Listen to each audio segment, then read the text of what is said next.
Yes, I'm Dr. Mimi Syed, board certified emergency medicine physician from the United States. I recently returned from my second medical mission in Gaza.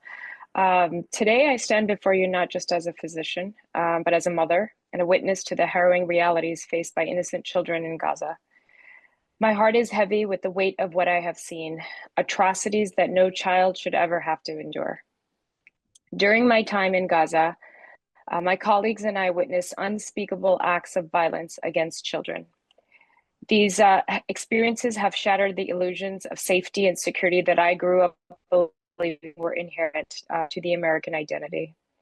Yet it is with profound disappointment that I find my tax dollars and my contributions as a patriotic citizen funneled into actions that lead to slaughter of innocent children and civilians.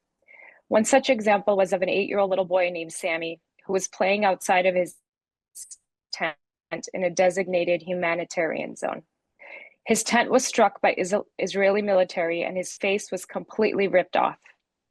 I resuscitated him as best as I could given the lack of medical supplies as he was barely hanging on to life. It was at that time I looked down to see the irony before me. This innocent child was wearing a Captain America sweater. The very country that supplied the bomb that would forever maim him was written on his shirt.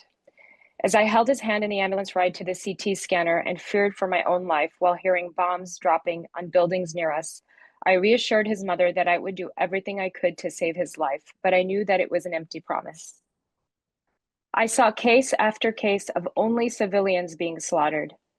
One day, a mother of 4 named Miriam was sleeping in her tent with her children when her home was struck by a drone missile. She was brought in unconscious, and when she woke up, she learned 3 of her children were dead, and the 4th died shortly after she kissed him on the forehead in the ICU. As a mother of 3 children, I refuse to be complicit in the cycle of violence and suffering by staying silent. I saw cases of mothers feeding their newborn sugar water because they could not buy formula, nor could they produce breast milk due to malnourishment. We must move away from the rhetoric that Israel is trying to minimize civilian casualties, because it is simply not true. The facts and numbers speak for themselves. The examples I spoke of are just a few of thousands of children who have and are continuing to suffer. Our moral obligations transcend borders, especially when we are financing these crimes. We must ask ourselves what kind of legacy we want to leave for our children. Will we be remembered as the generation that stood idly by while war crimes were committed with our tax dollars? I urge you to reflect on our shared values and the responsibility we carry as global citizens.